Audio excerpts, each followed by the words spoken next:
Oakland County is looking for public input on housing and neighborhood priorities in your community.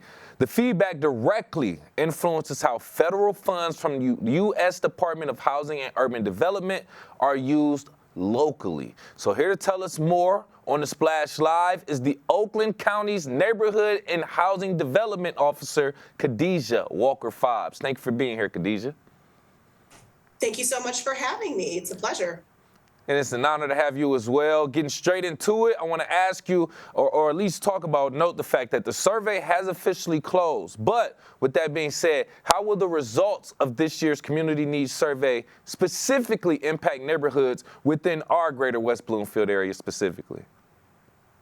Absolutely. So when we garnered the feedback, which this year we had probably the highest response ever on record. We had about almost 1,600 responses countywide for this needs assessment survey that we use. And how it will be used is we take the feedback and the priorities that our residents throughout the county and also within the local municipalities in terms of what their priorities of focus are.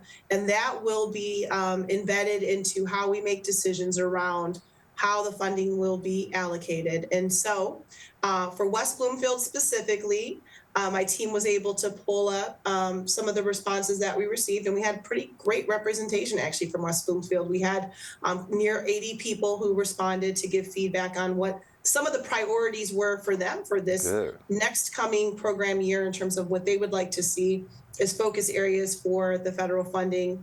That federal funding is through the Community Development Block Grant and the Home Investment Partnerships. And so provides things like sidewalk infrastructure. We do public service works. And so I know West Bloomfield has historically supported their senior center. You know, we do improvements to libraries, streetscapes, all of those things. And so in West Bloomfield, it was interesting because we had the majority of respondents say that infrastructure improvements was a critical and a high need. So the two highest responses around infrastructure improvements. And I will say that historically West Bloomfield has made an investment in their sidewalks and removal of barriers to make things more accessible for residents in parks. And so that's definitely been a focus locally for West Bloomfield. And then also survey respondents in West Bloomfield let us know that they thought that housing assistance to low-income families was extremely important.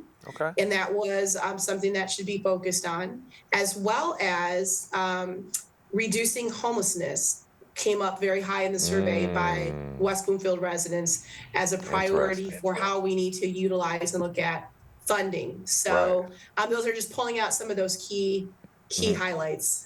No, thank you for that again, Khadija. That's a mouthful, but ultimately a lot of great information that I'm just learning. I'm pretty sure our audience is just learning as well when it comes to some of the results from this survey as well. And it's an example of what you were talking about, improving some of our sidewalks and our streets and things. That's going on right now, right on Orchard Lake. Some of our sidewalks are being improved. There's some construction there. So great example of how some of our local input is being literally put into practice right now. Now, since we're talking about Oakland County, which is a collage of different people, different backgrounds, and West Bloomfield is a microcosm of that as well. What steps are being taken to ensure that residents from all different diverse backgrounds and income levels have a voice in this planning process?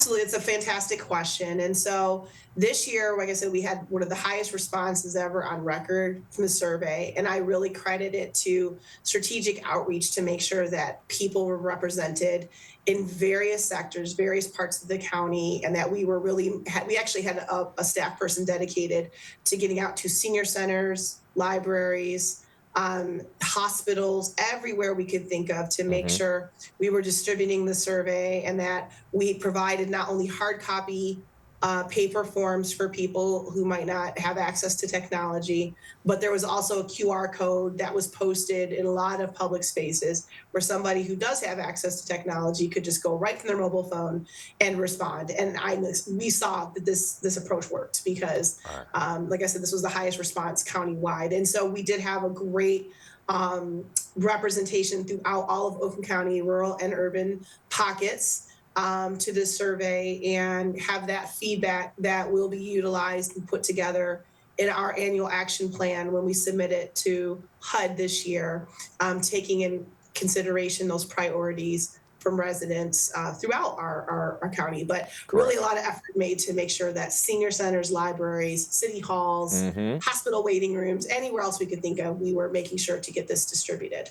Right, right. Like you said, to accommodate residents from the highest scale to lowest scale, big, all around, essentially, just making sure all voices are heard from, the oldest to the youngest in our communities. Now, with that being said, also, even considering some of the people who may not be homeowners currently, how can students, young adults, renters in our community get involved in shaping our neighborhood's future through this initiative, for an example?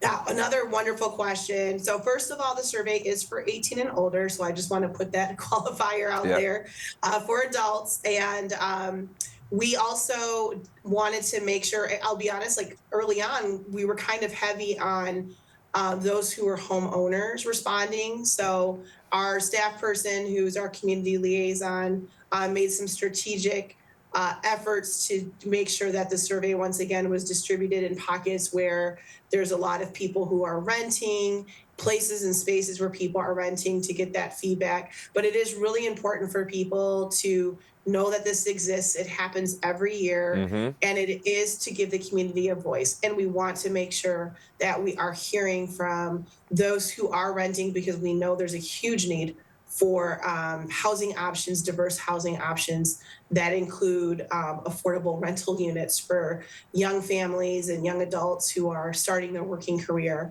And that is something that this division has been strategically focused on making investments in. And it comes from the feedback of people saying, hey, this is something that Oakland County needs. It's expensive to live in Oakland County. We need more options. And so we've made a lot of very strategic investments, even in the last couple of years, to support the development of rental units and multifamily units. Good, good. And I love to hear that too, because not everyone is a current homeowner, and we already know that the access to even own a home nowadays has widened since, a few decades ago. So just trying to accommodate those who may be renting currently or even aspire to own, giving them those options and opportunities is well done by Oakland County. And with me right here, live on the Splash, by the way, from Oakland County Neighborhood and Housing Development, we have Officer Khadija Walker-Fobbs talking about the survey for the U.S. Department of HUD funds for Oakland County communities,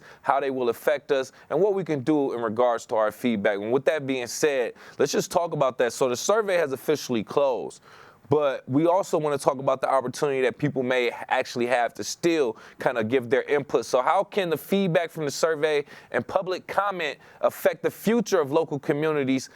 For an example, under West Bloomfield's master plan, which is actually kind of being constructed now as well. Yeah, it's once again, fantastic questions. We want involvement from the community. We want to hear voice. So with the survey closing on Friday, there will be a public hearing held on May 27th, Tuesday, May 27th at 4:00 here at our offices at the Oakland County Health and Human Services Division, 1200 North Telegraph Road. There will be a public hearing to take any feedback or questions that residents have. And we encourage participation. And also there's a public comment period. So if you're not able to come out at that time, that's okay. You can still submit your comments to nhd@oakgov.com or call us. We will record those comments. They will be documented. Those public comments are submitted as well with the annual action plan as part of the overall picture to make sure we're capturing input, we're capturing voice. So we encourage residents, submit your comments, participate in the process. Public comments will be open until June 11th. So there's time. Like I said, it'll open on May 27th. Okay. We'll be taking those comments until June 11th, and we encourage people to be part of the process of making your voice heard. That is the whole purpose of the process, how we're doing the work, and making sure that we're shaping things in a way that serves people with their priorities and what they need. Yep, and that's why we're doing our part here at Civic Center TV as well, which is being the channel to get that information out to our audience and local community as well. Don't want to hold you up too much longer, couple things I want to know. One, just for perspective, I don't even know if you're able to answer this, but how soon can residents expect to see some of those changes and new initiative as a result of this survey and public comment? Yeah, so we will be going through the process of submitting our plan to HUD. And so once we collect the feedback, there's a process that goes through our Board of Commissioners. We submit to HUD, we wait for approval, and it usually takes about 6 months from the time of our submission, which will be in the end of June, early July, where funding is released and we start enacting the plans that each of the local municipalities have submitted to the county as their priorities. So West Bloomfield has already submitted an application for last year. That included, like I said, the senior services, the sidewalks, the removing architectural barriers within the parks. And so each city really is able to dictate some of those priorities for the community on the funding. So once we get approval for our next funding round, we basically work with the local municipalities. West Bloomfield would be telling us, this is what residents have told us, and this is how we would like to apply the funding to use, our community development block grant dollars. And, we're just here countywide to make sure we're supporting our local municipal units with the process and compliance and all those fun things. So yeah, so that's pretty quick. Yep. Like next year, you would see things being put in place. And like I said, I know that senior services has always been a focus, which is important. And then on a larger scale, you had a great question about the rental units and some of the investments we've made. We don't have one specifically right now. West Bloomfield would love to see one come. So if there's any developers or nonprofits interested, come talk to me. But we have made a huge investment in over 1,008, almost 1,100 units just in the last year and a half of housing throughout the county. And we've made a strategic investment to make sure that we have great projects that are going to catalyze neighborhoods. It's going to offer more rental options for people as well as home ownership options for people. And there's some just exciting projects that are going to be breaking ground this summer. So I want to make sure I'm elevating that, because when you talk about community voice, that is in response to community voice. That is in response to the needs that we're seeing throughout the county, that such a significant investment has been made by the county to make sure that we are supporting the development of these types of projects. Right. So can't not lift that up. Of course. And I'm glad you took the time to talk about that as well. And while we do have you, any additional information that we did not discuss that you want to let our audience know about before we let you go? Well, I guess basically, I think I would like to just leave with the fact that that we are very committed to making sure and ensuring that families, young people, seniors have safe and stable housing options. We know that Oakland County, it can be very expensive to live in, but we want people to be able to live where they work. And so that is key. Or age in place if you're in your retirement years.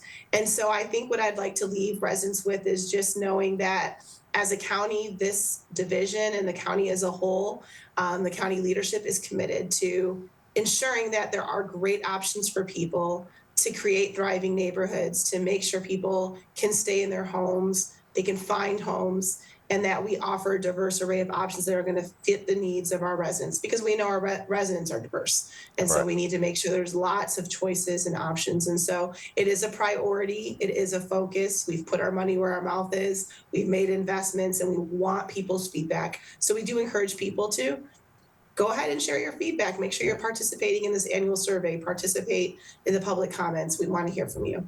Please do your part. Or, hey, don't complain if, the changes that you want aren't made, because you had the opportunity. But we want to thank you so much again for your time, for your information. Once again, Oakland County's Neighborhood and Housing Development Officer, Khadija Walker-Fobbs. We appreciate it. Thank you so much for having me.